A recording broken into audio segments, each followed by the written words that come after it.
akkasii akkana akkasii jedhe namichi maal godhu gaa giddiidha bara dhagaa hundayyuu. Assalaamu alaikum warahmatullahi wabarakatuh. Ashima harka fuune አላችሁ እንኳን አላችሁ መጥተናል ጉር ነው ዘንድሮ ምን ይደረጋል እንግዲህ ህይወት እንደዚህ ናት። አንድ ህይወት እኮ ውጣ ወረዳ አላት። ምን ይደረጋል ቻል እንግዲህ አብርሽ akkuma argitan egaa amma ijoolleen kun lamaanii jireenya egaa ijoolleen kun lamaanii akkuma argitanii Abrishiitinii mucaa qabdaa jedhanii deemanii buttaa jiraati akkuma mucaa tokko fidan duraan beektu jedhee yaada argitanii hundi keessanuu jechuudha. Amma mucaa sana marmara geessanii marmaranii bultii kudhaniif marmaraan moo akkam jedhani gaafa duraa jechuudha. Amma bultii kudhaniittidha kan marmaraan bahu jedhani dhiiga kennee Abrishillee marmara akka marmaramu godhanii mucaa hin qabu jedhee meeqa dubbataa jira. Deemanii dhaqanii akka namni jedhutti akka namni haasawutti jechuudha.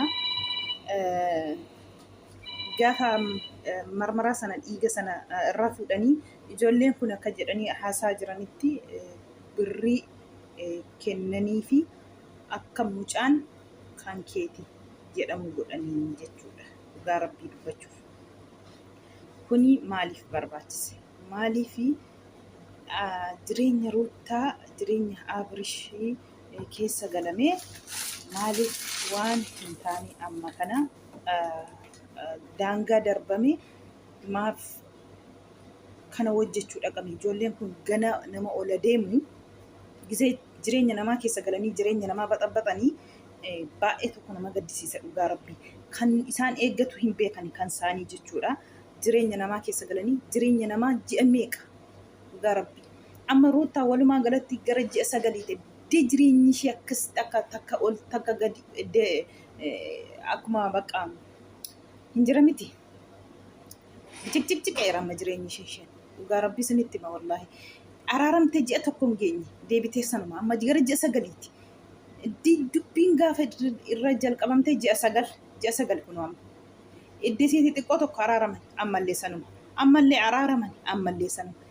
Jechi nama salacha'uu jireenya ofii kanaa nama marraa otoo ani hin qabu ijoollee hin qabu amantes amanuu baattes otoo jedhee Abrish akkasitti iyyuu ijoolleen kun amma firasheellee miti jedhan. Obboleettiin isheellee gadi baatee dubbatteetti. Eessa isa kamii anuti ani hin beenne fira isa kamii anuti ani hin beenne jedhan ijoollee jette jechuudha obboleettiin ishee.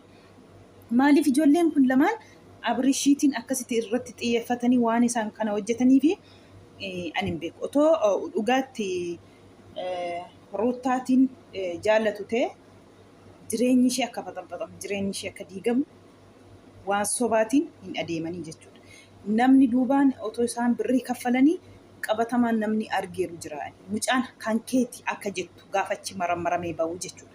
Jedhanii dooftora sanaa birrii kennanii mucaan kan keeti jedhii jedhan. Ilaala nama akkatti jiraatanii qaban Itoophiyaa keessa argitanii namni rafee nama hin bulu namni immoo diina isinitti ta'u immoo fagooti isiniin dhufu isuma si wajjin nyaatee dhuge isuma sin beekutuyyuu deebee diina ta'e isinitti argamu. Diinni gara fagoorra naa dhufeen seena xalaanni fagoorraa miti. Xalaanni balbaluma keessanii manuma keessan keessaa isinii dhufa dhugaa rabbi. Si wajjin nyaatee ka'ee kan si nyaatu jechuudha. Wallaahi. Kanaafuu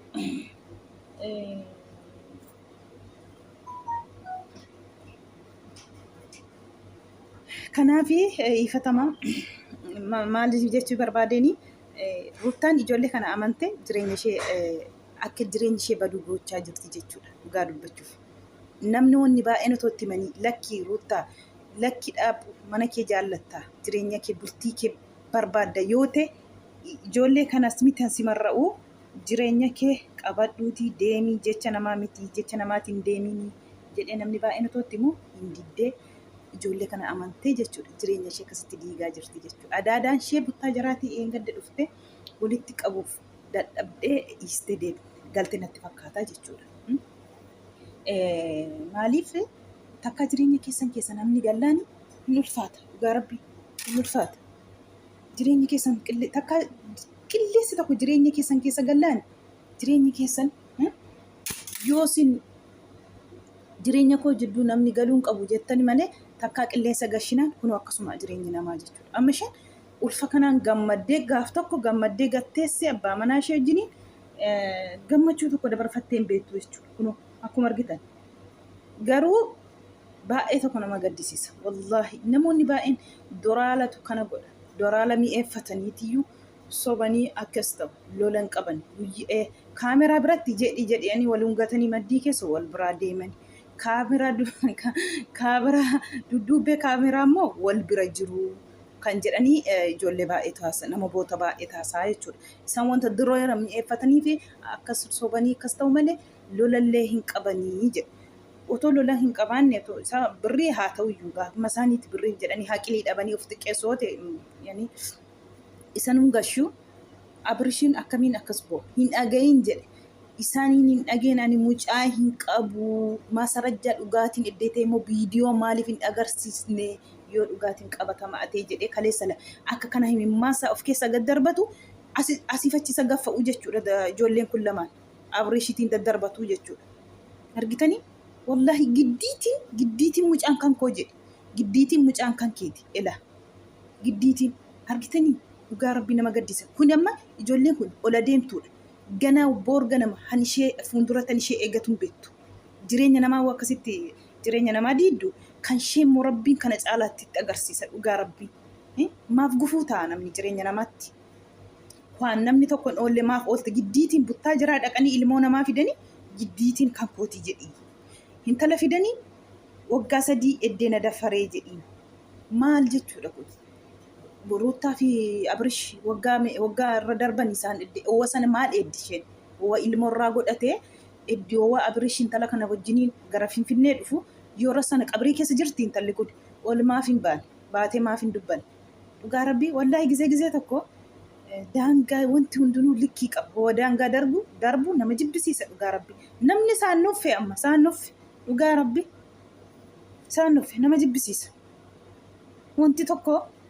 Wanti namni akkamiin nam tokko waan aniin qabu jedhee osoo kakatuu qabde giddiitiin namaan jedhu. Ilmoon ikkoo rabbiin namaa kenna yoo qabaates maa inni ree yoo qabaate maa inni yoo qabaatte kalaas ilmooma guddisa malee maaltu si cinqee yaaruu tagatteessee ammatti jireenya kee jecha namaa dhiistee olii gadi fiiguu dhiistee akka nama maraatee godhachuu dhiistee ragaa jettee amma rabbiin namatti si dabalutti otoo ragaa jette bareedaadha. Sumaafuu qilleensa kun mataansa dhugaa rabbii akkasuma ani beeka rabbi nagaan bicha nagaan siyaa hiiku nagaan rabbiin namaa siyaa qixxeessu nama wal jedhu rabbiin immoo ilmoo kee harkatti siyaa baachisu jechuudha. Baay'ee tokko hin ulfaatu wanti hunduu ilmi namaa rafee namaan bulu ilmi namaa ciisee namaan bulu dhugaa rabbi nama gaddisiisa. Maaliif akka jireenya isaanii diigamu barbaadan ijoolleen kun mudhii hidhatanii ka'anii fi maaliif nam tokko immoo waan hin qabne tokko giddiitiin akkamiin qaba jechuu barbaadare. Utuun ani isaaniin amanteeti argee jetti. Argee kunoo wuxxeetii argeera. Wuxxeetii wantan argeef mucaan kan makeetii jettee kan isheen muddataa jirtu. Isaan immoo birri dudduubaan laataniiti jedhu. Raagaan qabatamaan namni irra gaheeru jira. Hoo isaan birri kaffalanii mucaan kan keeti akka jedhu doofturre. Baay'ee tokko dhumadde. Baay'ee tokko wallaahi waan hojjetamaa jiru. Baay'ee tokko namarraa akkatti fagaattanii qabdan. Namarraa fagaadhee bulaa jettanii namarraa akkatti fagaattanii qophaa jiraattanii malee qophaa jiraattanii siin qabdan. Yoo namatti siixanis kun akka kanaati. Baay'ee tokko nama gaddisiisa waan adeemaa jiru. Dhugaa rabbii wallaahi nama jibbisiisa. Waan namarraan eegamu. Kun ola deemaan silaa gaarii tokko gudunfatee gaarii tokko achi keewwateeti booru waan fuuldura isaa jiru hin beeku taatee fuuldura isaatti illee rabbiin akka ifa godhuufiiti jireenya namaa keessa akkasitti galanii jireenya namaa borocuurraa otoo jara lamaan walitti qabdanii jidduutii baatanii bareedaadha ijoollee kun lamaan. Garuu ijoollee lama kanatu gufuutti ta'eera jireenya ruutaatti ammaa jechuudha. Maatiin bira hin jiru, obbolaan bira hin jiran, adaadaa eengadda dhufte guttaa jiraati. Kanaatichitti kuni firayyuu miti jette obboleettii hin beeknuyyuu eessaa fiddee jetti. Maaliif barbaachisa ruutaanuu kana?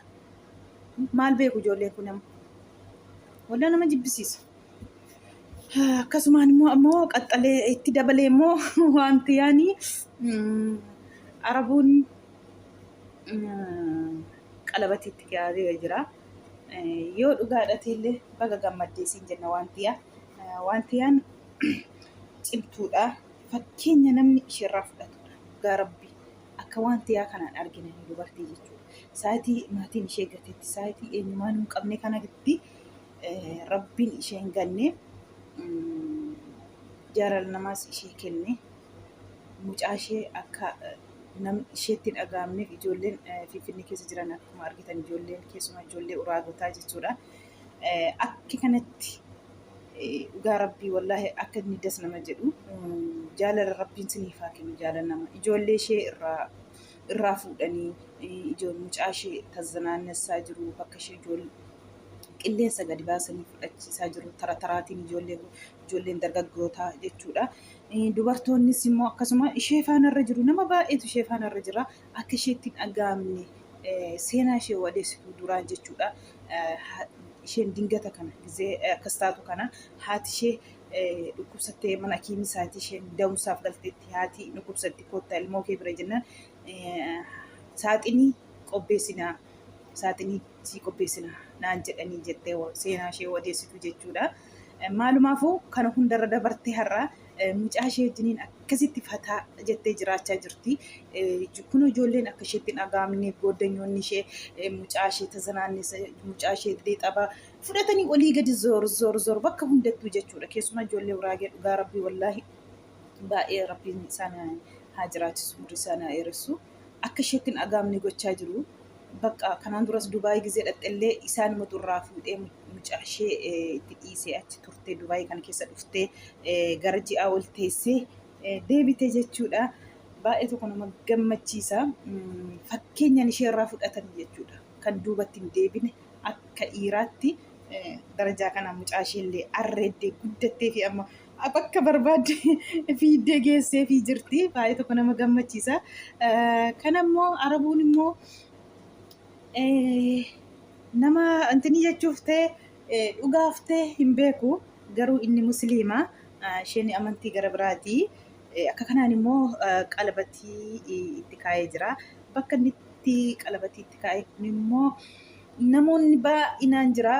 Antiniitu anatu naan tamachaaneeti malee waraabuun malee dhugaa rabbii namoonni akka daraasha guddaadha. Namoonni akka kanaan tartiibaan baay'inaan wallaahi baay'eedha yuuti viidiyoo sana gizeen argee jechuudha. Arguun abdan isinillee achi keessatti qalabatii kana jilbeeffatee harka wantiyaatti kaa'ee jira. Sirbillee sirbameefii jira achuma keessatti jechuudha. Hababa diimaallee kennameefii jira wantiyaa fi akka isaan gallee jechuudha. Dhugaa dubbachuuf arabuun dhugaatti immoo maxxaaqama maalii isa jedhaniif kana hojjete moo hin barre maalumaa fi yoo dhugaate illee baga gammaddee asumarra wantiyaa lamaan keessanuu arabu maalii fi walaloo tokkollee barreessee fi dubbisee fi jechuudha arabuuni.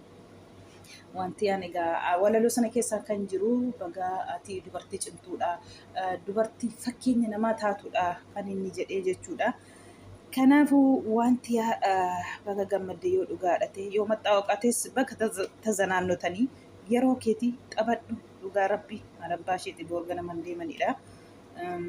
Maaliif bakka akka isheetti hin dhaga'amneef dhugaa rabbii akka nama maatii isaa keessa jiruutti jiraataa jirti Finfinnee keessatti jechuudha. Ijoollee goddanyaa mucaa ishee asiin irraa fuudhu bakka barbaadee dhaquu dandeessi isaanitti kennite bakka xabaa geessaa jiru. Baay'ee tokko dhugaa rabbii wallaahi baay'ee namatti tola. Isheellee akka isheetti hin dhaga'amneef gizee hunda ishee bukkee jiru jechuudha. Ishee wajjin hin jiru. Jaalala akkasii argachuun qalbii miti. Rabbi jaalala namaa si haalaatu ammallee dabalee siin jedha wantiyaa jabaadhu ati fakkeenya kan sirratti fudhatanidha. Misaal eenyumaafuu fakkeenyadha dubartii eenyumaafuu kana caalaatti bakka gaarii akka geessu abdii qabna. Jabaadhu fuulduratti deemii siin jenna jaalala rabbi si haa kennu ilmoo keellee rabbi si haa guddisu jireenya keellee rabbiin siif haa qayeeshu siin jedha. araba wajjiniinis yoo dhugaafte illee waliin sinaa haa milkeessu siin jedha baay'ee tokko namatti tola maxxaawaqaa ta'e dhugaa ta'e hin beeku garuu baga gammaddee maalumaaf iyyuu siin jedha.